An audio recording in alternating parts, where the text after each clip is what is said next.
Shalom, shalom. First and foremost, I would like to start off by giving all praises, glory, and honor to Yahawah, Bahashem, Yahawashi, Bahashem Rakakadash. I would like to give double honors to the head apostles and elders of Great Millstone, the true leaders of Israel to this day, which have taught me this truth. And I would like to say shalom to all the Akim and Akwaf that's believing on this truth and that's seeking their salvation at the hands of Yahawah and his only begotten son, Yahawashi. I would like to say shalom.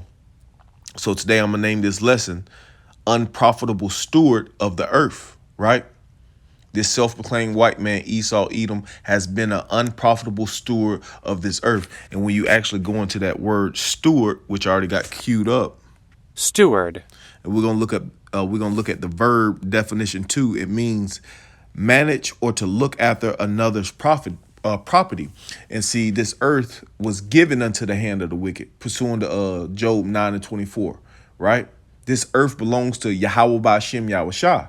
And Esau Edom is just a steward of the earth right now, and he's been proven to be an unprofitable steward, right?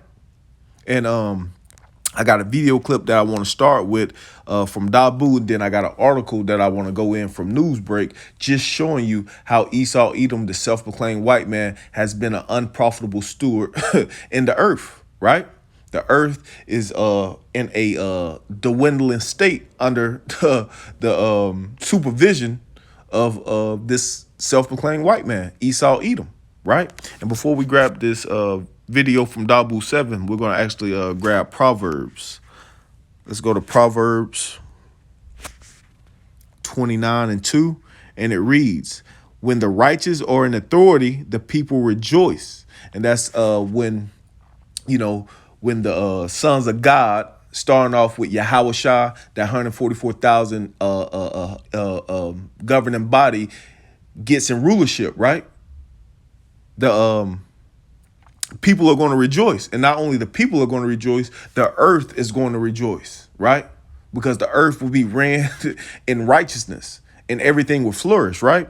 When the righteous are in authority, the people rejoice. But when the wicked beareth rule, the people mourn. And the people are mourning, but not only are the people mourning, the whole entire earth itself is in the state of mourning, right?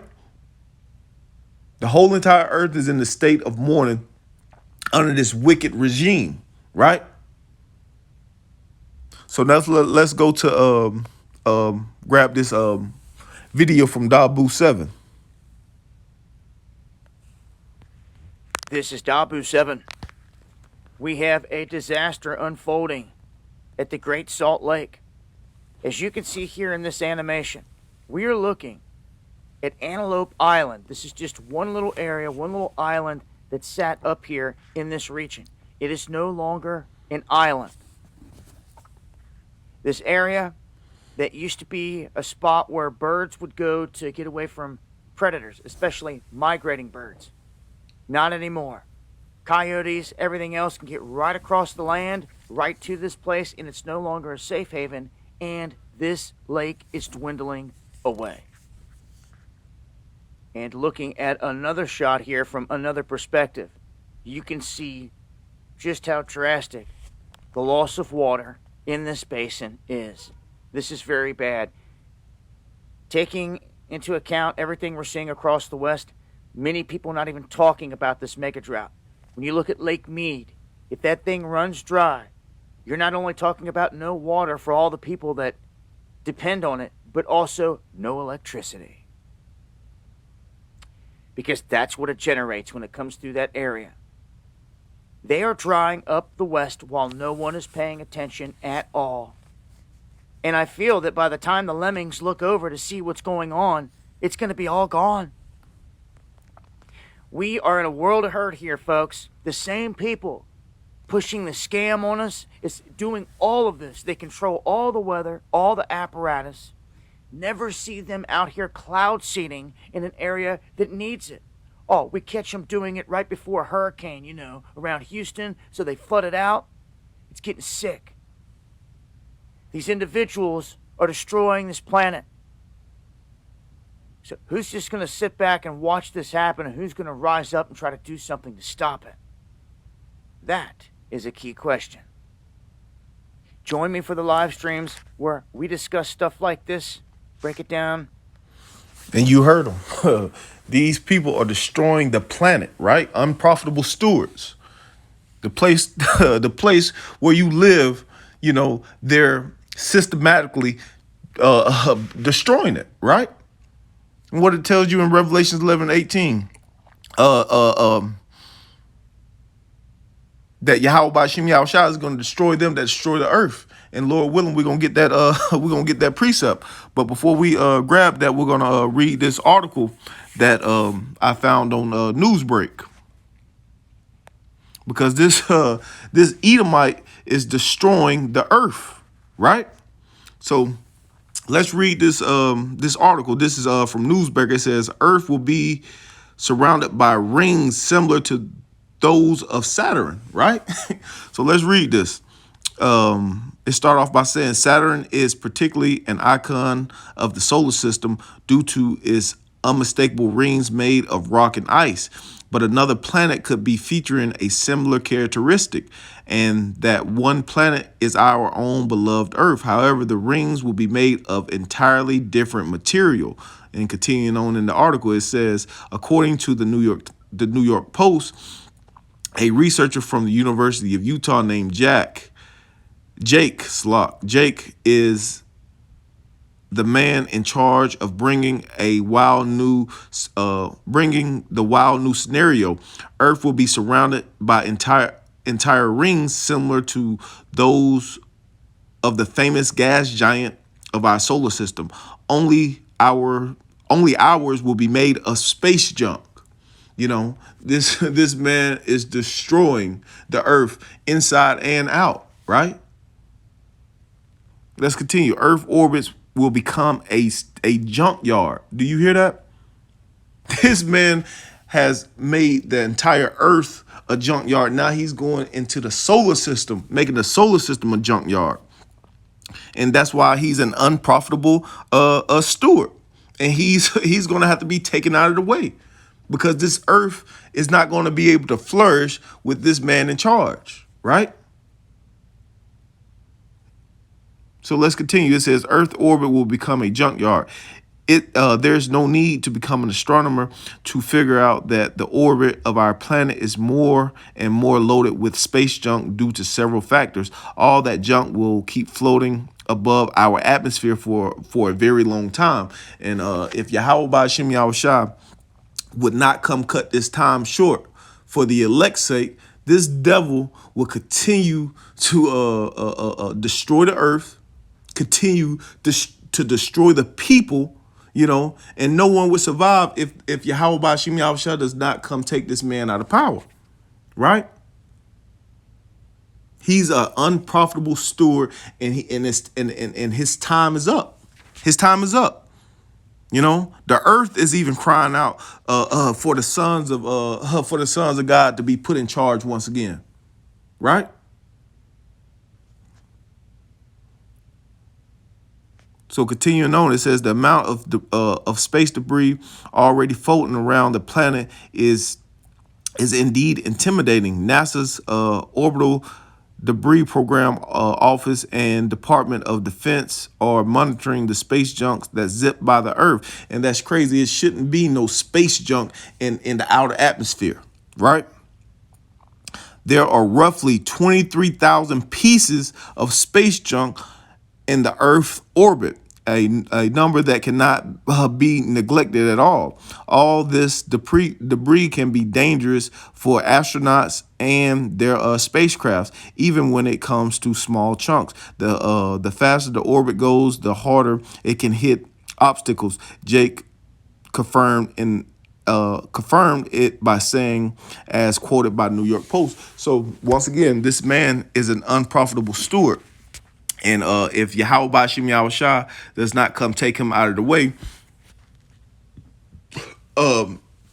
he would destroy the earth. And that's why let's go ahead and go to Revelations 11:18. Yahawashi said he's going to destroy them that destroy the earth, right? This Revelations 11:18. And you could see Like like the article said, is no need. You don't have to be an astronomer to know that this devil, right, the wicked of the earth, is destroying the outer atmosphere, destroying, the lakes, the seas, the oceans, right? Cutting down trees, deforestation. He is he is destroying the earth. This is Revelations 11:18, and it reads, "And the nations were angry, and thy wrath is come, and the time of the dead that they should be judged, and that thou should give reward unto thy servants the prophets, and to the saints, and to them that fear thy name, small and great, and should have destroyed them which destroyeth the earth." Yahawashi is going to come destroy this man because he's destroying the earth, right? This whole earth needs to be cleansed, right? And when Yahawashi come with that fire, he's going to cleanse the earth, right? Yahawashi, and not only Yahawashi, even us, we're vexed, seeing this devil, destroy the animals, destroy the rainforest, right?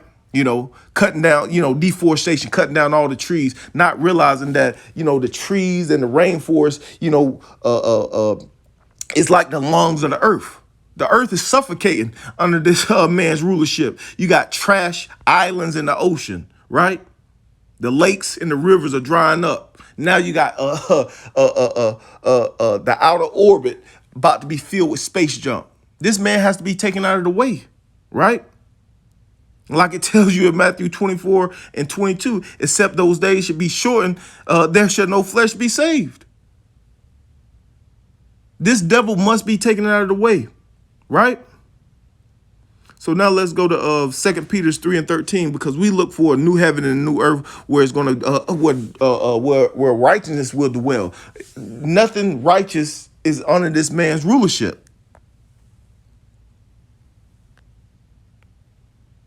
This is 2 Peter's chapter 3.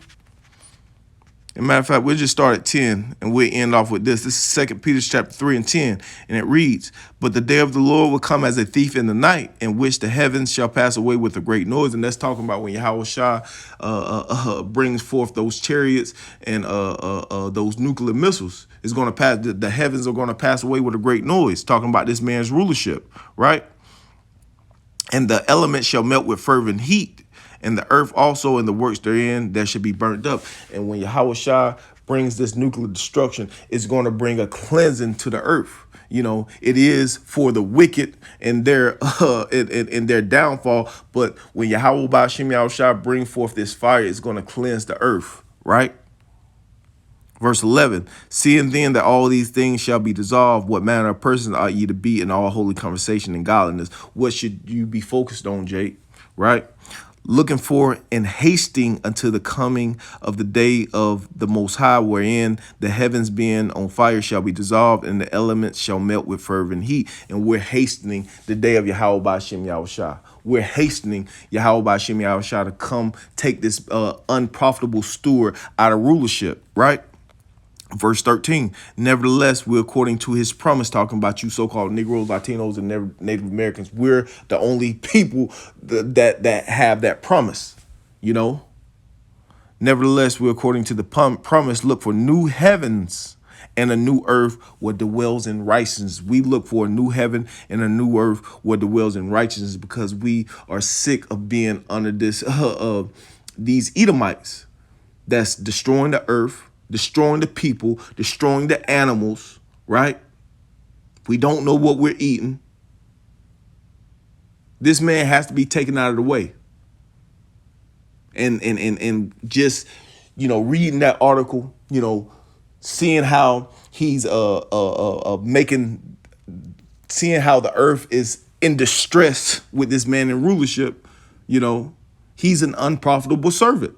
He's an unprofitable steward. Right? So let's read verse 13 one more time. Nevertheless, we, according to his promise, look for new heavens and the new earth with dwells in righteousness. The hopeful elect is looking for them for them new heavens and new earth, where righteousness will dwell, where the earth will be able to flourish. So, like I said, Esau Edom is an unprofitable steward, and Yahawashi is coming to take him out of rulership. So, with that, I'm gonna give all praises, glory, and honor to Yahawah, Bahashem, Yahawashi, Bahashem Rakakadash. I'm gonna give double honors to the head apostles and elders of Great Millstone. Shalom.